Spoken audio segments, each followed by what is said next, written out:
ಇದು news first ವಿಶೇಷ ವರದಿ. ನಾನು ಜಾಹ್ನವಿ ಕಾರ್ತಿಕ್. ಸಾಧನೆ ಮಾಡೋಕೆ ಏನ್ ಬೇಕು ಹೇಳಿ? ಕೆಲವರು ದುಡ್ಡಿರ್ಬೇಕು ಅನ್ಬಹುದು, ಇನ್ನು ಕೆಲವರು ಯಾರದಾದ್ರೂ ಬೆಂಬಲ ಬೇಕು, ಕೈ ಹಿಡಿದು ನಡೆಸೋರ್ ಬೇಕು ಅಂತ ಹೇಳಬಹುದು.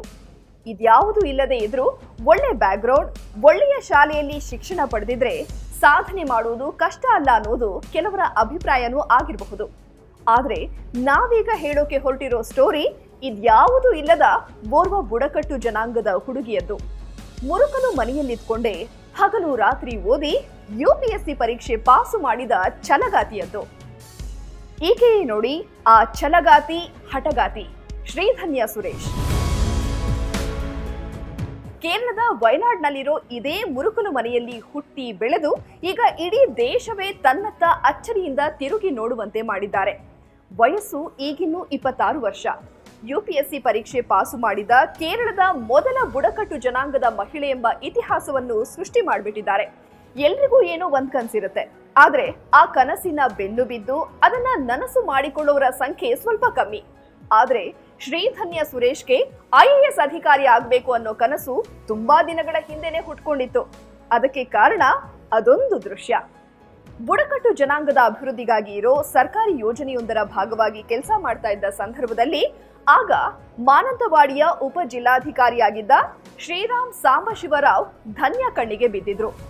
ಎಲ್ರೂ ರೂಮ್ ಒಂದರಲ್ಲಿ ಅವರಿಗೋಸ್ಕರ ಕಾಯ್ತಾ ಇದ್ರು. ಆದ್ರೆ ಅವರು ಎಂಟ್ರಿ ಆಗ್ತಿದ್ದಂತೆ ಜನ ನೀಡಿದ ಗೌರವ ನೋಡಿ ಶ್ರೀಧನ್ಯ ಅಚ್ಚರಿಗೊಂಡಿದ್ರು. ಆಗ್ಲೇ ಆಕೆ ಡಿಸೈಡ್ ಮಾಡಿದ್ದು, ಆದ್ರೆ ನಾನು ಜಿಲ್ಲಾಧಿಕಾರಿನೇ ಆಗೋದು ಅಂತ. ಟಾರ್ಗೆಟ್ ಸೆಟ್ ಮಾಡೋದು ಕಷ್ಟ ಏನಲ್ಲ, ಆದ್ರೆ ಅದನ್ನ ತಲುಪೋ ಹಾದಿಯಲ್ಲಿ ಅದೆಷ್ಟೋ ಅಡೆತಡೆ ಎದುರಾಗ್ಬಿಡುತ್ತೆ. ಧನ್ಯಾಗೂ ಹಾಗೆ ಆಗಿತ್ತು. ಸಿವಿಲ್ ಸರ್ವಿಸ್ ಎಕ್ಸಾಮ್ ಅಂದಾಕ್ಷಣ ಒಳ್ಳೆಯ ಕೋಚಿಂಗ್ ಪಡಿಬೇಕು, ಡೆಲ್ಲಿಯಲ್ಲಿ ಟ್ರೈನಿಂಗ್ ಪಡಿಬೇಕು, ಇಂಗ್ಲಿಷ್ ಭಾಷೆ ಮೇಲೆ ಹಿಡಿತಾ ಇರಬೇಕು. ಈ ಎಲ್ಲ ಕ್ರೈಟೀರಿಯಾಗಳು ಮನಸ್ಸಿಗೆ ಬರುತ್ತೆ. ಆದ್ರೆ ಕುರಿಚಿಯ ಅನ್ನೋ ಅತಿ ಹಿಂದುಳಿದ ಬುಡಕಟ್ಟು ಜನಾಂಗಕ್ಕೆ ಸೇರಿದ್ದ ಶ್ರೀಧನ್ಯ ತೀರಾ ಬಡತನದ ಕುಟುಂಬದಿಂದ ಬಂದಾಕೆ. ಹೆತ್ತವರು ಮನ್ರೇಗಾ ಯೋಜನೆಯಡಿಯಲ್ಲಿ ದಿನಗೂಲಿ ಕೆಲಸಕ್ಕೆ ಹೋಗ್ತಾ ಇದ್ರು. ಅದರಲ್ಲೇ ದುಡ್ಡು ಸೇರಿಸಿ 3 ಮಕ್ಕಳಿಗೂ ಶಿಕ್ಷಣ ಕೊಡಿಸ್ತಾ ಇದ್ರು. ರಸ್ತೆಯೂ ಇಲ್ಲದ ಹಳ್ಳಿಯದು. ಕಿಲೋಮೀಟರ್ ಗಟ್ಟಲೆ ನಡೆದೇ ಮಲಯಾಳಂ ಮೀಡಿಯಂ ಶಾಲೆಯಲ್ಲಿ ಪ್ರಾಥಮಿಕ ಮತ್ತು ಹೈಸ್ಕೂಲ್ ಶಿಕ್ಷಣವನ್ನ ಮುಗಿಸಿದ್ರು ಶ್ರೀಧನ್ಯ.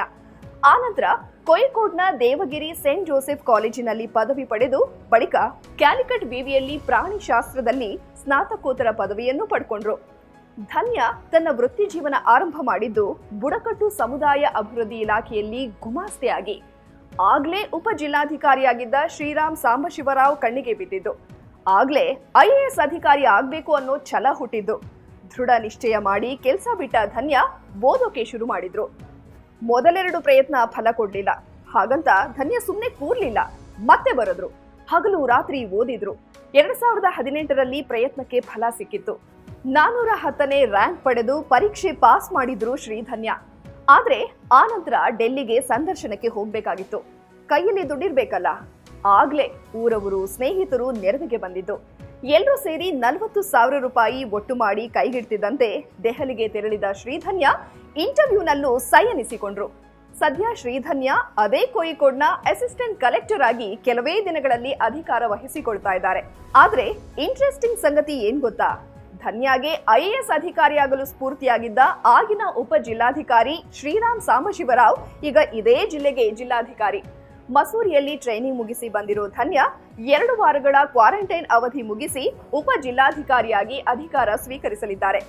ಈ ಎಪಿಸೋಡ್ ಮುಗಿಸೋ ಮುನ್ನ ಶ್ರೀಧನ್ಯಾರೇ ಹೇಳಿದ ಒಂದು ಮಾತು ಹೇಳ್ತೀನಿ. ಕನಸುಗಳಿಗೆ ಯಾವುದೇ ಪರಿಧಿ ಇಲ್ಲ. ಎಲ್ಲಾ ಹೆತ್ತವರಂತೆ ನನ್ನ ಹೆತ್ತವರು ಯೋಚಿಸಿದ್ದಿದ್ರೆ 18 ವರ್ಷಕ್ಕೆ ನನಗೆ ಮದ್ವೆ ಆಗ್ತಾ ಇತ್ತು. ಆದ್ರೆ ನನ್ನ ಹೆತ್ತವರು ಹಾಗ್ ಮಾಡ್ಲಿಲ್ಲ. ದಿನಗೂಲಿಯಲ್ಲಿ 100 ರೂಪಾಯಿ ಹೆಚ್ಚು ಸಿಕ್ಕಿದ್ರು ಅದನ್ನ ನಮ್ಮ ಶಿಕ್ಷಣಕ್ಕೆ ಮೀಸಲಿಟ್ರು. ಸಿವಿಲ್ ಸರ್ವಿಸ್ ಪರೀಕ್ಷೆ ಪಾಸ್ ಮಾಡೋಕೆ ದುಡ್ಡಿರ್ಬೇಕು, ಬ್ಯಾಕ್ಗ್ರೌಂಡ್ ಇರಬೇಕು, CBSE ನಲ್ಲೇ ಓದಿರ್ಬೇಕು, ಒಳ್ಳೆಯ ಕೋಚಿಂಗ್ ಸೆಂಟರ್ನಲ್ಲೇ ಓದ್ಬೇಕು ಅನ್ನೋ ಮಾತೆಲ್ಲ ಸುಳ್ಳು. ಪರೀಕ್ಷೆ ಪಾಸ್ ಮಾಡೋಕೆ ನೀವೆಷ್ಟು ಶ್ರಮ ಹಾಕ್ತೀರಿ ಅನ್ನೋದಷ್ಟೇ ಮುಖ್ಯ ಅನ್ನೋದು ಶ್ರೀಧನ್ಯಾರ ಮಾತು. ಲೇಟೆಸ್ಟ್ ಹಾಗೂ ಅಪ್ಡೇಟೆಡ್ ಸುದ್ದಿಗಾಗಿ ನ್ಯೂಸ್ ಫಸ್ಟ್ ಕನ್ನಡವನ್ನ YouTube ಹಾಗೂ Facebook ನಲ್ಲಿ ಸಬ್ಸ್ಕ್ರೈಬ್ ಆಗಿ, ಲೈಕ್ ಮಾಡಿ, ಹಾಗೆ ಕಾಮೆಂಟ್ ಮಾಡಿ.